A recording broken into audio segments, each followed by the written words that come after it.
From Bloomberg World Headquarters in New York to our TV and radio audiences worldwide, I'm David Weston. Welcome to Balance of Power, where the world of politics meets the world of business. One of the biggest issues in Washington these days is how we're going to get from a President Trump to a President Biden. We have a president-elect, but no transition has begun, at least not as of now, which means that the incoming administration can't fully get up and running despite pressing issues such as the pandemic. I have no budget. I can't do any of this until I'm sworn in, or I can convince the president now to do things that should be being done already. I mean, there's hardly been a meeting that's taken place in the White House about any of this. We welcome now someone who has run a presidential transition team. Before Valerie, Jarrett served for 8 years as senior advisor to President Obama. She was co-chair of the Obama transition team in 2008, all of which she wrote about in her book, Finding My Voice: When the Perfect Plan Crumbles, the Adventure Begins. So, Ms. Jarrett, thank you so much for being back with us. Really appreciate it. As I say, you've actually run one of these. You know what a gargantuan task this is. How much more difficult is it because we've been delayed at least some time getting it started? Needlessly more. Now, I will say, obviously, the president-elect's team has been assembled. They have been working diligently on policies and generating staffing recommendations for the president-elect, both in the White House. He's already named his chief of staff, and also in the cabinet. They go through a vetting process for that. But in the midst of a pandemic, with millions of Americans losing their jobs, it is more important than ever that the agencies be available to the transition team. And I always say that one of the things that surprised me with President Obama's transition was the unbelievable degree of cooperation we received from President Bush. Now, we may not have agreed with him on policies, but what President Bush believed is in the smooth and orderly transition of power. And when President Obama was leaving office, we did the exact same thing at his direction for President Trump, because this isn't about politics. It's about keeping our country safe, keeping it healthy. And if you think about, there's been a focus on the presidential daily briefing that the president-elect isn't getting. But we have 16 different intelligence agencies, and the team that the president-elect assembled should be in each of those agencies right now, finding out the information that won't make it to the presidential briefing for another 6 months, but will need to be acted upon on day one. And so we are at peril. It's totally irresponsible. It's putting us at risk. And for what? There's no need for this. The election has been called. And even if the president wanted to pursue his lawsuits, that there is nothing that prevents him from, by the same token, going down a path for a transition. Well, sooner or later, there will be a transition. I think I'm comfortable saying. And we're hearing from some Republicans, they're starting to move in that direction, that we're getting toward that time. Let's talk about that transition. And you referred to the team around the president. You helped President Obama really put together that team. You helped pick those people. When you're putting together a team like that, what are you looking for? How do you get a team together that is really consistent with your views, but at the same time brings a diversity of viewpoints? Well, that's something that's very important to the president-elect. He's made that clear, that he wants a team that reflects the rich diversity of our country, because he believes he will make better decisions if he's advised by people who don't just think like him. They share his values, that's important, but they have different life experiences, and that began with the selection of his vice president. Obviously, the Vice President-elect Harris, qualified, experienced, track record of leadership, but she has a different life experience, and he wanted to make sure that the last person who talks to him is somebody who he trusts, but doesn't always see the world the same way that he does. And I think we're going to see in both the White House and in the cabinet that rich diversity. I'm not sure, Valerie, whether we've all fully absorbed the significance, the historic significance of that vice presidential pick. The first black vice president, the first Indian American vice president, first woman, as a matter of fact. So what is that going to symbolize for the country, but also what effect might Kamala Harris have within the White House?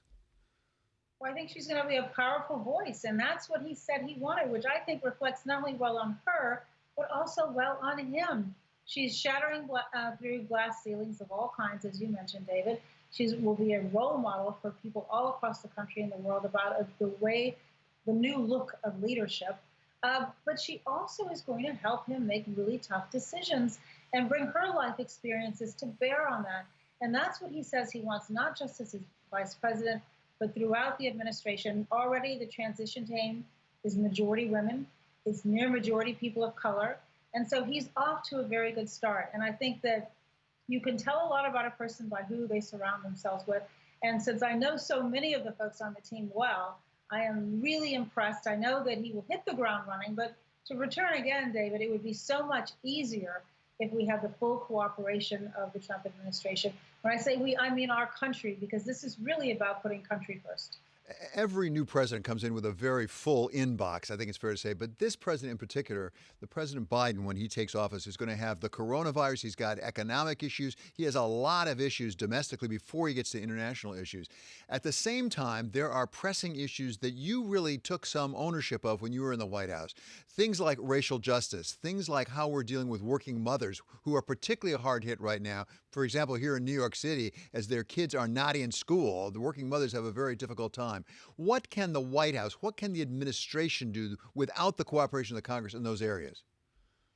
Well, tone starts at the top, and I think he's already signaled that his first priority is to get his arms around this COVID-19 pandemic. He's already assembled a task force that's hard at work. We'll be making recommendations to him about steps to go forward to not only to contain it, but once we have the vaccine, to make sure that people actually get vaccinated in a fair and equitable way. He has always been an advocate for working families, and I think the pandemic has laid bare challenges that have existed for a long time. Paid equal pay, paid leave, paid sick days. We know that women are suffering disproportionately in this pandemic, and that's why he said when we build America back, we have to build it back better. So what are the levers we can turn as we craft a recovery package? And look, when he came in 2009, President Obama asked his then vice president to be responsible for that $800 billion Recovery Act and make sure that the resources were going where they were needed most.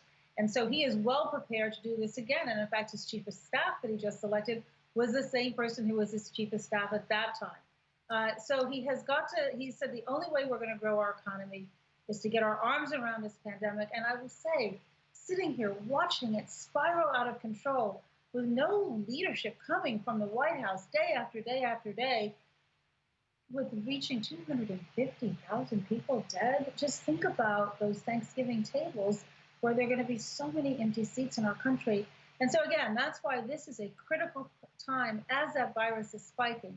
So yes, he has to get his arms around it. And to the point you raised in terms of the racial healing and criminal justice reform, that's also a priority. But here's the good news. One thing I know about President-elect Biden is he can multitask. And his policy shops will be working on all of the issues that he articulated in his campaign to be true to his word. He will rejoin the Paris Climate Accord. He will make sure that we are being responsible in our relationships with our allies around the world. He will take care of the dreamers. He will end the Muslim ban. He will rejoin the World Health Organization. These are all steps that he can take on his own without Congress, but he also has made it very clear that he intends to work with members of Congress. And I think because of the track record he had as a member of the Senate for so long, he has deep and strong relationships. And that's part of what's been so disappointing in this transition, David, is that the people who know better are not putting pressure on the president to cooperate. The people who sit on the intelligence committees right now know the information they have access to, and they should want the president-elect to have that information too. You worked closely with then Vice President, now President-elect Biden, so you know him terribly well. As you look at him, how would you think that he might govern in a way that is similar to President Obama, albeit at a different time, so the issues are different? And how do you think he might be different from President Obama? Well, I think they do share the same values, the same sense that we have to look out for all of America and not just some of America. When President-elect Biden campaigned and he said, I'm going to run as a Democrat, but I will govern for all of America, that reminded me of President Obama when he said there aren't red states and blue states, there are the United States of America. That sense that we should bring ourselves together and heal. And I think that you're right, he is taking office at a time where our country is particularly fractured and polarized. And I think he has just the right tone and message and policies that will help bring us together and heal, and that is a deep wound that has to be healed. He received more votes than ever, any other president ever. He has more popular votes by 5 million and counting than President Trump, but a big chunk of our country did vote for President Trump, and I think that because of his life experiences, because he's had all these years working on both sides of the aisle on the Hill, I think he does bring those relationships, which will be important to heal the country. But I also think he has a real gift for reaching out across the country and making people feel heard, making people feel valued, and knowing that he's on their side. And I will say this about both presidents. They woke up every morning. I know this is what when I say both presidents, I mean President Obama and President-elect Biden will wake up every single morning thinking about the American people, not himself, not what's happening to him in the news, not criticism directed his way, but how to make our lives better. So that's reaching out across America. What about reaching across the aisle? You referred to that earlier. At the same time, we all remember that when the Affordable Care Act came up, as I recall, there was not one single Republican vote for that. What are the prospects really for President Biden to reach across the aisle to Mitch McConnell, who has not been an easy customer from what we can see at least, and getting some things done? Yeah, well, you're absolutely right. We tried mightily, and President-elect Biden was instrumental in this effort to reach across the aisle during the 8 years of President Obama's administration. And the Republicans made the political calculus that it was better to just say no, no matter what our overtures were. And I think that we're in a different time now. And I think the American people are sick and tired of this deadlock in Washington, this acrimony. And even though we see a lot of toxicity in social media, I think most people in America are good and decent people, and they want to see their government working. And the fact that they voted in record numbers in this election, David, compared to the 100 million who did not vote in 2016. What I hope is that that activism continues and that they put pressure on their elected representatives to say, look, don't let perfect be the enemy of the good. Get in there and work with the Biden administration. And I can certainly tell you that President-elect Biden will do his part. And he does have good relationships with them. And the posturing you might see on television probably doesn't show the respect that they have. There was a video circulating a while ago about Lindsey Graham, who spoke about Joe Biden soon after the death of Beau. And Lindsey Graham was moved to tears. And he said, there is no finer man than Joe Biden. And I hope he holds that thought when Joe Biden is sworn in as president, and will work with him because that's what I think our country deserves. Yeah. And I hope the American people demand it. Indeed. I want to wrap this up by coming back to where we were, because there's news that's been breaking even as we've been talking. The CDC now is recommending social distancing, masks, and against travel for Thanksgiving. So the CDC is saying that given what you were talking about this surge in COVID, there can only be one president at a time. Would it be best for the country and perhaps for President-elect Biden if, in fact, we did have more leadership out of the White House right now on the COVID-19 issue? Well, of course. We needed that leadership since day one, David. Look, I just canceled my plans. My mom is 92. It would be very important to me to be able to spend Thanksgiving with her. But I'm listening to the science. And so I would rather not see her this Thanksgiving and get to see her next Thanksgiving. And so from day one, President Trump has tried to pretend that we were not in a crisis. And we gave him a roadmap, speaking of the transition, of how to handle a pandemic. President Obama said back in 2014, we should expect a pandemic. We did a tabletop exercise for them saying, these are the steps that we think you need to take today in order to be prepared for it. And they basically tossed it in the garbage. And then there's, it's going to disappear. It's going to disappear when the weather gets warm, when 2 weeks from now. And this has been going on forever.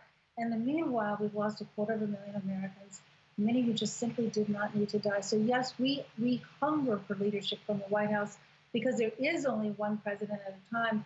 But you will certainly hear President-elect Biden speak quite clearly and lead by example by wearing a mask, not mocking people who wear them, but showing what the science has proven. And this should not be a political issue, David.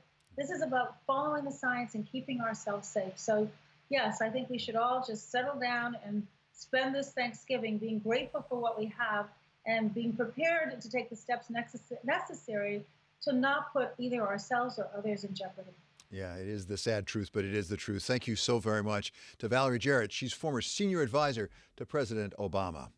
And it's time now to get a check on the markets. And for that, we turn to Abigail Doolittle. So, Abigail, last time I looked, there wasn't a lot of exciting news coming out of the markets, but maybe I missed something. Very small move still, David. You're right about that. We have the S&P 500 down ever so slightly, down then less than 0.1%. It's interesting, though, because at this point, we do have the NASDAQ climbing slightly earlier, fluctuating. And this may have to do, of course, with that stay-at-home trade, this year's defense around the virus news that we are receiving, the CDC warning that you and Valerie, Jarrett were just talking about.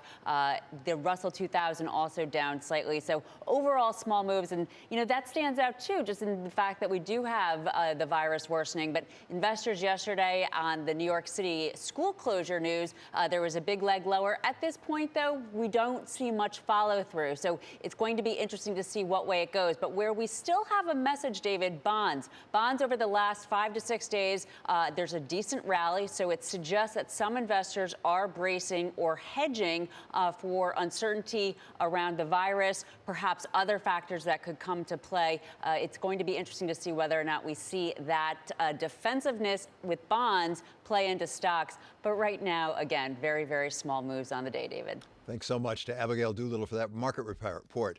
Coming up later in the hour, we're going to be speaking with Dallas Fed Reserve President Robert Kaplan and former White House Chief of Staff Mack McLarty. I'll get it out sooner or later. This is Balance of Power on Bloomberg Television and Radio.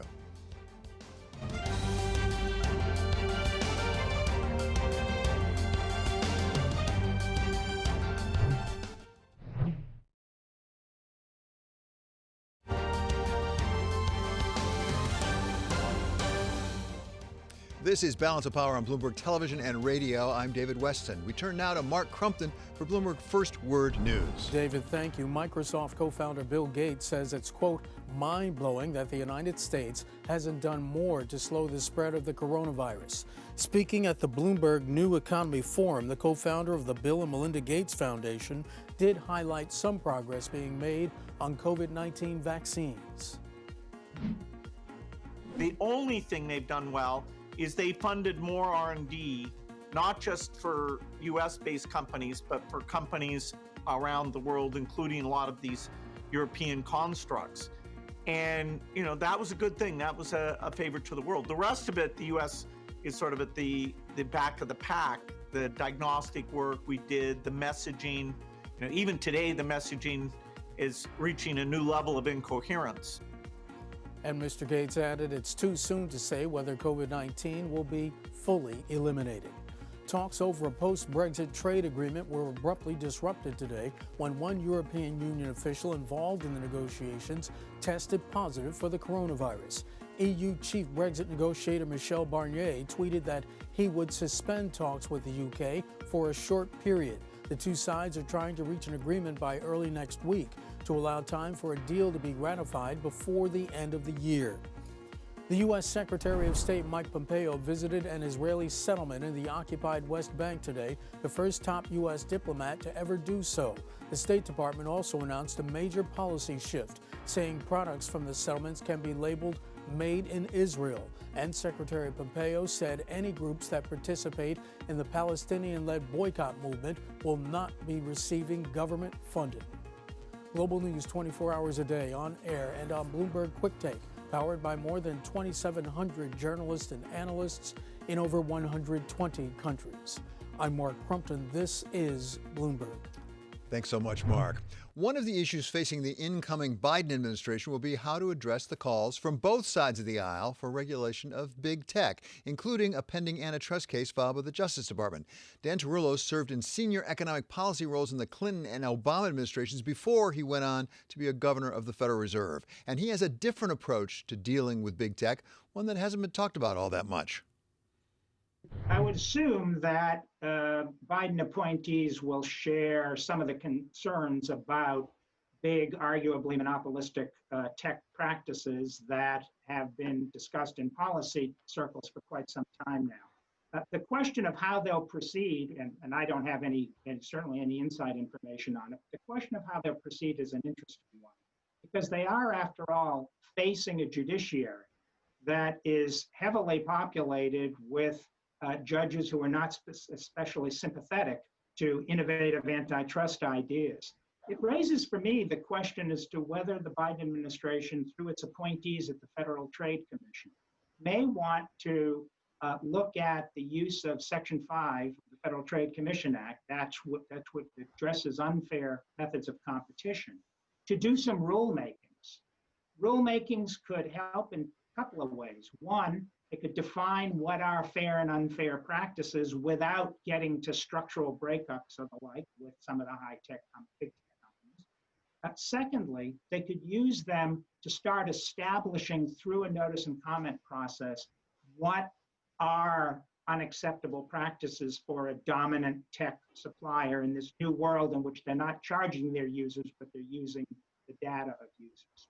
So I think, as we were talking earlier, that's one of those avenues that has been unexplored that wouldn't require congressional action that might be profitable for the new administration to look at. Well, this is a terribly important point for people who are not necessarily au courant with the difference between the Sherman Act and the FTC Act on the other hand, because a lot of talk there's been a lot of talk about the fact that the courts have really adopted sort of a Chicago stool of analysis that really is based on prices to consumers, and that may be a roadblock to really going after big tech. But as you point out, the FTC is not just enforcing the same act, it has its own act and it's its own process going up to the FTC itself for rulings. So that might be a different way to get a different approach to antitrust. Yeah, that's right. And it hasn't been utilized at the FTC. It's been one of those things that they haven't used. They tended to use their Clayton Act authority much more, that is, to stop mergers. But I think it has a particular attraction now, David, not only because of the potential resistance of the judiciary, but also because many people ask the question, well, how effective would a breakup be in and of itself? Might you just have, as we saw in telecommunications, the restructuring of an industry which leads to a tight oligopoly rather than to a monopoly? The FTC Act might provide a way for the government to define what are acceptable and unacceptable practices by a tech company that has huge network externalities and huge economies of scale. That was part of my interview with former Fed Governor Dan Tarullo.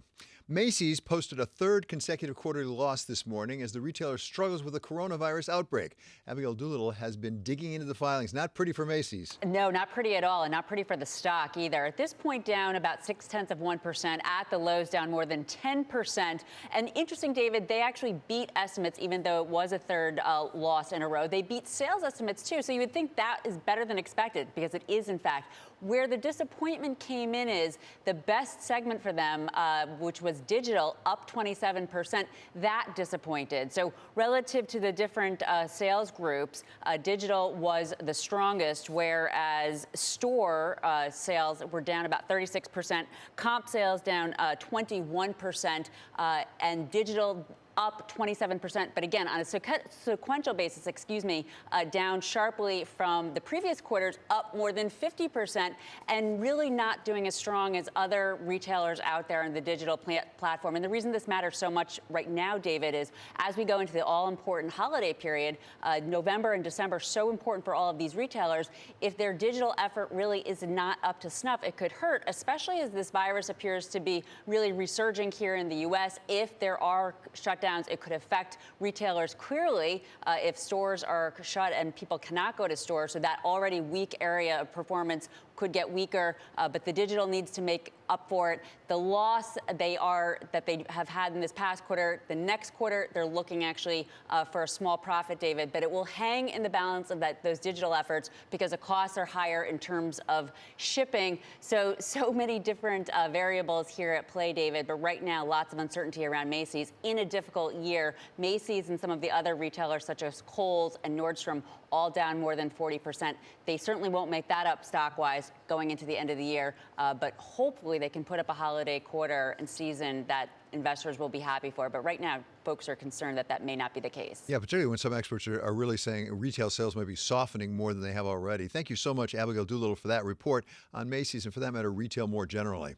Up next, Dallas Fed President Rob Kaplan. We're going to talk to him about whether he agrees with the IMF that maybe the recovery is in some jeopardy because of the COVID virus. And we'll also talk about what the hopes are for the Fed on vaccine. This is Balance of Power on Bloomberg Television and on radio.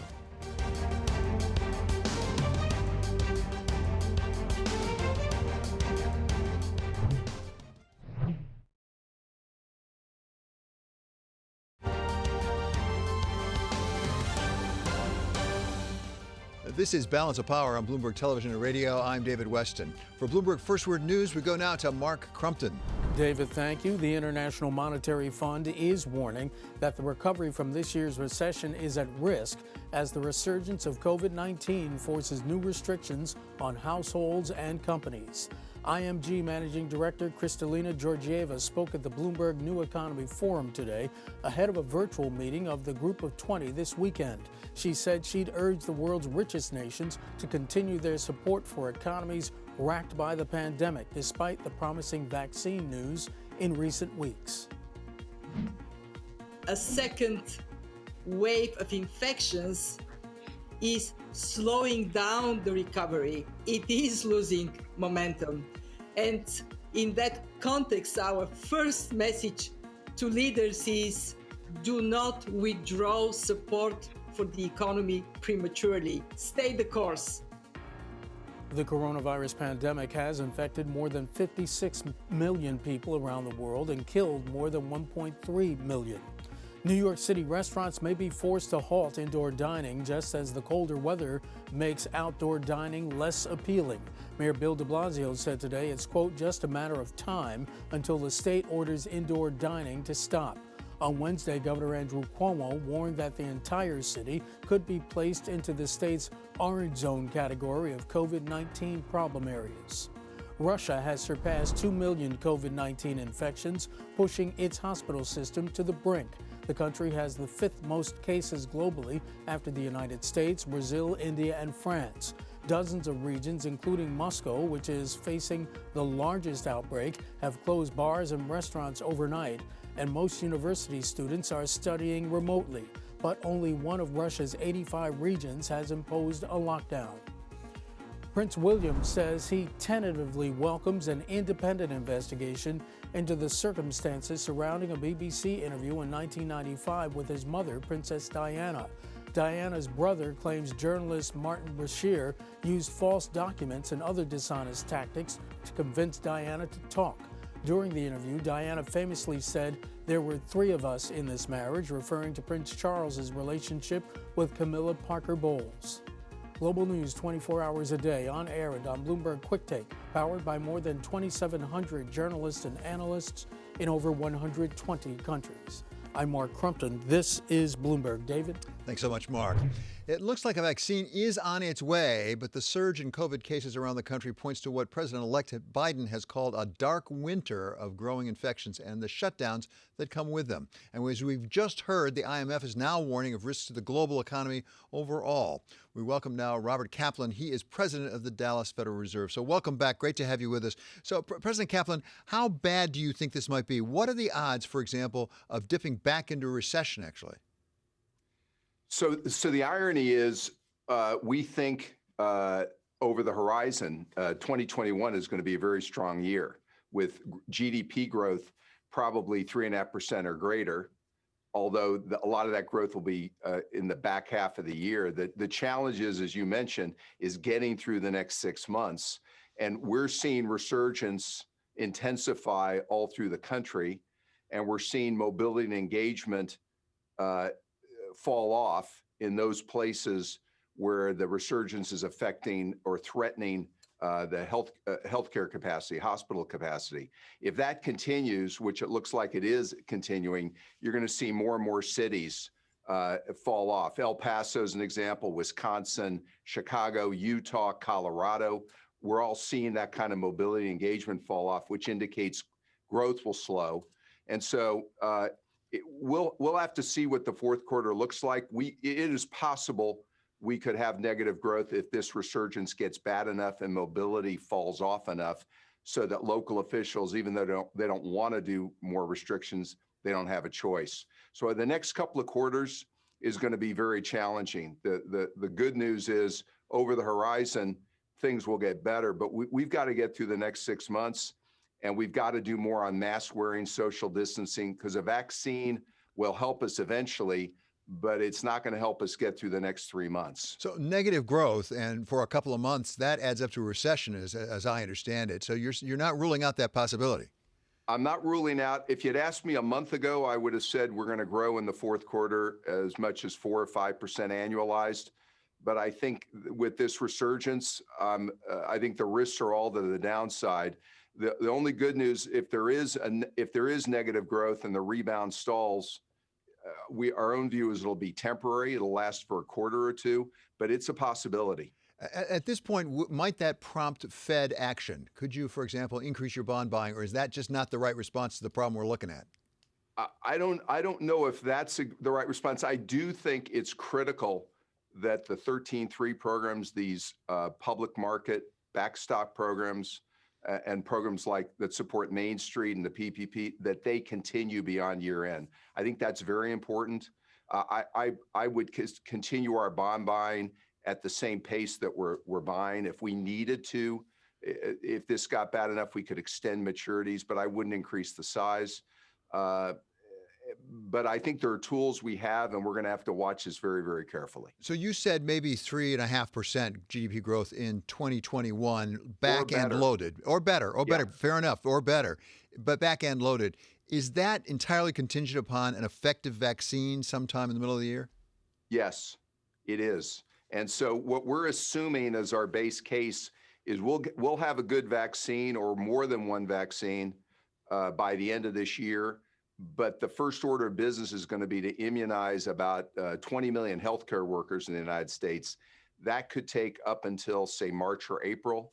And then in March or April, our expectation is that you'll have broad dissemination, but it'll take a number of months to get the population inoculated. So we're going to spend a good part of 2021 socially distancing, mask wearing, but the back half of the year is going to be better. And better times will be ahead again, but we've got to get through a very difficult period first. And that's where our focus is right now. And then the news of these 2 or 3 promising vaccine candidates really encourage, I think, all of us to believe what you just said, that we will get through it, although it's going to be hard between here and there. When we get through it, what will be the long-term changes, do you think, to the very structure of our economy from the pandemic, or will they go away? So we're going to have a number of issues that we're going to have to deal with. Number one, technology and technology-enabled disruption was a fact of life pre-pandemic, and the pandemic has accelerated it. People are now even more comfortable shopping remotely, working remotely, and just conducting their lives differently. Some of that will swing back, but I think some of it will not.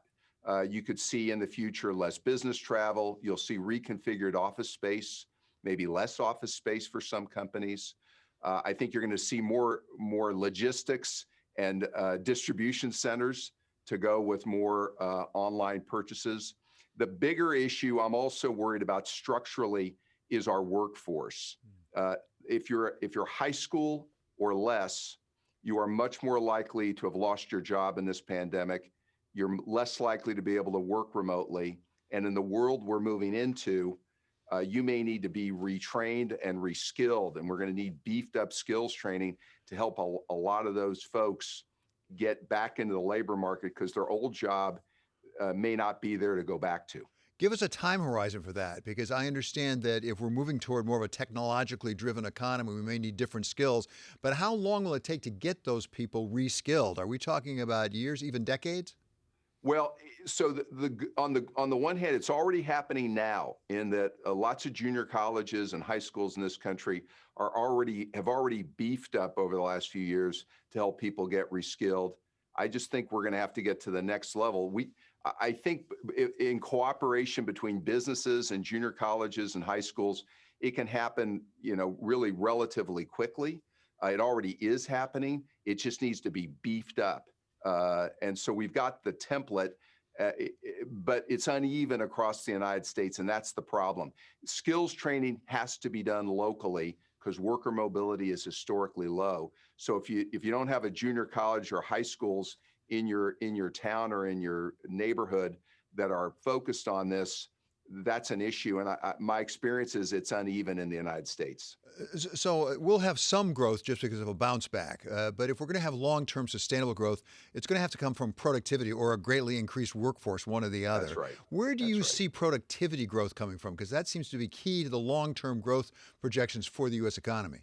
Yeah, and so on your point, I agree completely. So we'll have above trend growth next year. We'll have above trend growth probably in 2022. But as we start to approach full employment again, let's say later in 22 or early in 23, we're going to find that potential growth in the U.S. is surprisingly sluggish. And what do I mean by that? If it was 1 3/4 to 2% in January of this year, it's going to be closer to 1.5, 1 3/4, because workforce growth is slowing, as you mentioned, and because the population is aging. So to get productivity growth, we've got to go back to basics, I believe, improve early childhood literacy, secondary education, beef up skills training that we just talked about, and also make more investment in Wi-Fi availability, infrastructure spending, particularly for Wi-Fi, so that people can learn remotely and work remotely. We can do all these things, but we've got to really focus on it coming out of the pandemic. The reason we haven't seen more productivity growth, in my opinion, is again back to, if you've got a high school education or less, you may not have been able to, given the nature of your job, take advantage of productivity growth as much. If you work in the service sector, if you work in a restaurant, other areas, and I think every industry is much more productive and efficient, but there's a part of the population that's not sharing in it. And worse, technology-enabled disruption is causing their jobs to be restructured or eliminated. Think of the call center worker in this country. And so capitalism has not been quite as pleasant experience for those groups, and we've got to help them become more adaptable and reskill and do it more quickly. Is part of the challenge, and maybe the opportunity, also making sure that the investment that's made is in really performing assets? I want to talk about zombie companies, because certainly it's understandable why the Fed did what they did in terms of interest rates, but it has essentially allowed a lot of companies to continue to exist who frankly can't make enough money to pay the interest rate. We've got a Bloomberg report here that says of the top 3,000 publicly traded companies, nearly 20% now are zombie companies, and some are names that we all know. They're household names. What is it going to take to have that shakeout? We need some of that creative destruction, don't we, that Schumpeter talked about? We do. And so while we're in the teeth of the pandemic, I'd be supportive of the 13.3 programs that help create availability of capital, our bond buying. But when we get visibility that we see visibility on having weathered the pandemic, which I hope will be sometime in 2021, I do think the Fed needs to start tapering some of these programs. We need to allow later next year, not year end this year, but later next year, some of these 13.3 programs to let them lapse. And I think sort of reduce our footprint in some of these markets, because capitalism needs to work, and we need to be cognizant of some of the distorting impacts of some of these actions. They're necessary in a crisis, but you don't want to keep them in place longer than you have to. Finally, let's talk about perhaps a distorting influence right now, and that is racism. Racial injustice in this country is very much a topic on everyone's mind right now. Beyond the question of the morality of it, is it also limiting the productivity, the growth of the economy? And if so, what can be done about it? Yeah, so the fastest growing demographic groups in this country are Blacks and Hispanics. And I'll go back to education. What we're finding a key issue is their early childhood literacy rates lag. Educational attainment lags, and I think we've got to do much more to get at these at-risk groups at ages 0 to 5. I'm talking about full-day pre-K versus half-day pre-K, and we've got to do a number of other targeted programs to improve educational attainment for these groups, and I think that will be part of it. I think we're doing a lot at the Fed just to call attention to the statistics about disparities, intentional or unintentional. But I think a lot of it for us, we think at the Dallas Fed, goes to improving education, investing in human capital, improving skills training, and this Wi-Fi issue, making sure there's availability of Wi-Fi.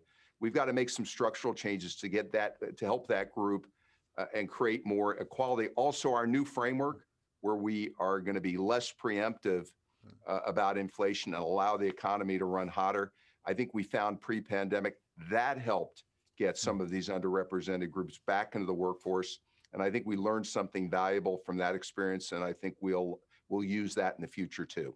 Rob, that was terribly helpful. Thank you so much for your time. That's Dallas Fed President Robert Kaplan. Coming up, we talk with President Clinton's first chief of staff, Mack McLarty, about what's going on and not going on at the White House. This is Balance of Power on Bloomberg Television and on radio.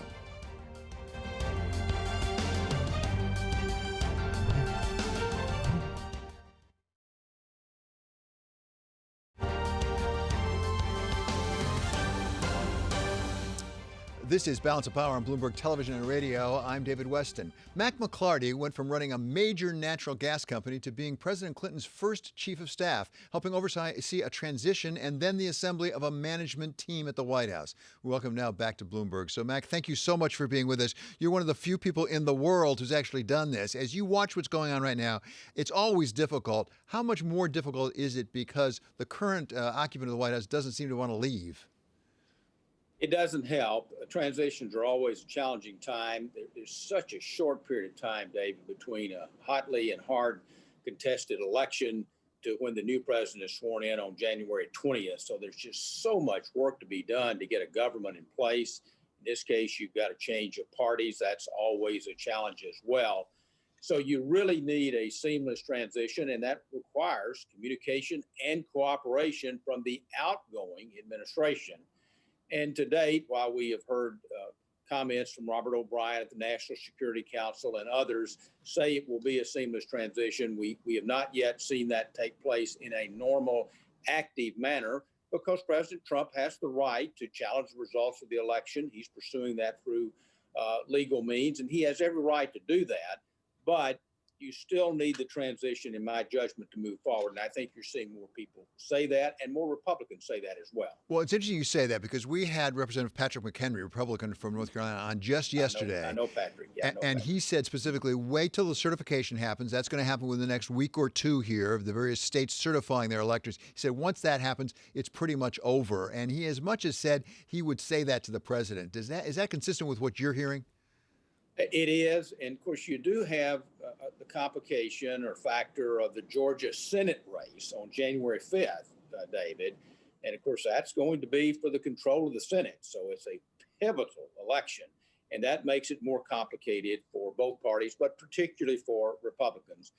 I would say on a comforting note that I think President-elect Biden, and I think right now he is the presumptive president-elect and for good reason, is moving forward with his transition in a very thoughtful, orderly manner. I think his team has been preparing for this for several months. That's exactly what they should be doing.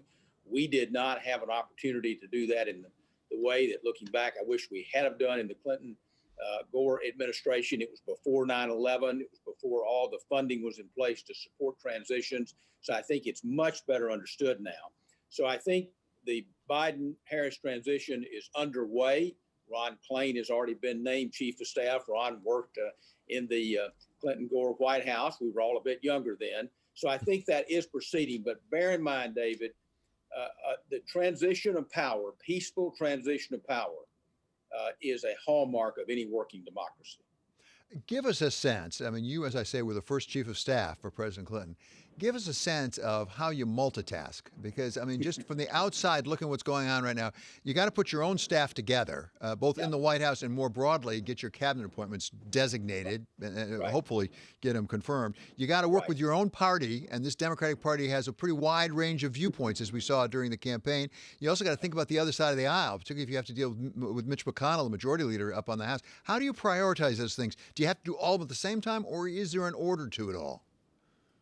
It's really both, but you put your finger right on it. It's a very demanding, stressful, and can be chaotic time. It's very demanding, very important. And you've got a number of constituencies is really what you were alluding to, David. You've got to, one, get your White House team in place. You do have to identify your cabinet. You frankly have to make those decisions, and you have to get them vetted because they are going to be going up for confirmation.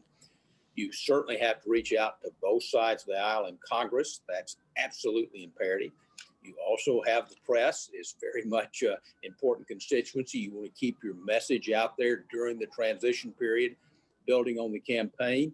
And you've got to remember to really pay appreciation and thanks to those who brung you to the dance, as the old saying goes, those who supported you. But you also have to underscore you're president for everyone in our country, which President-elect Biden has done. So it is a lot of multitasking, a lot of work. And I would be remiss if I did also not know, David, that you have to be very mindful of engaging with foreign leaders around the world. So it's a crucial time. And that real central point comes the night before the swearing-in ceremony, when the nuclear codes, the football, is passed from one administration to another. And that reminds and underscores to a new president who knows it and understands it, but it just is very riveting that the most sacred responsibility for the President of the United States, any commander-in-chief, is the safety and security of the American people. No question it is, as you say, the sacred responsibility of the commander-in-chief. At the same time, it strikes me there's something of a different kind of nuclear football right now being passed off. It's called COVID-19, because whatever challenges you had as you came in with President Clinton, you didn't have a pandemic that had already killed 250,000 people and projections that it's going to get a lot worse before it gets better. Without question, I believe this will be the seminal event of my lifetime. It's been so disruptive and so harmful, not only to the people in our country, but around the world, both from a health standpoint and life itself, but also from an economic standpoint. So it's been just so disruptive and so unexpected. I think people's resilience and flexibility, reaction to it has been nothing short of remarkable. As one CEO of a major financial institution put it, we're running a $1.7 trillion portfolio from kitchen tables around the world, and it's all working. And so that's the challenge, I think, for every endeavor, large or small. It's certainly a challenge in the transition. But the Biden-Harris campaign faced this as they were running for the presidency. So I think they naturally had an orderly flow into the transition. I think you're seeing that with the way they are moving forward with their White House staff. We were very fortunate to get our cabinet approved, save one position, the day after inauguration. I hope we see that kind of bipartisan cooperation this time around. We need to get our team in place. Just give us a minute's thought on the bully pulpit, because it's certainly important for any president. But right now, perhaps more than ever, because let's be honest, a lot of Americans are getting pretty weary of this social distancing at a time that we probably need it worse than ever. We haven't always had a consistent message, I think it's fair to say, coming out of the White House. What can a President Biden do to get us all on the same page here? It's extremely important that the president step forward with calm, serious, inspirational leadership. That really goes to the point that he or she understand the challenges before us. Mm-hmm. I think today, President-elect Biden has conveyed a sense of calm, understanding, resolve regarding the coronavirus. Right. There's no doubt, David, usually you're always there's some debate what your priorities should be. In this case, to me, it's very clear. You've got the coronavirus in terms of health. How do you get this under control, and the economy? That's going to be Joe Biden's job number one. Sort of dictates to you. Thanks so much to former White House Chief of Staff Mack McLarty, and this is Bloomberg.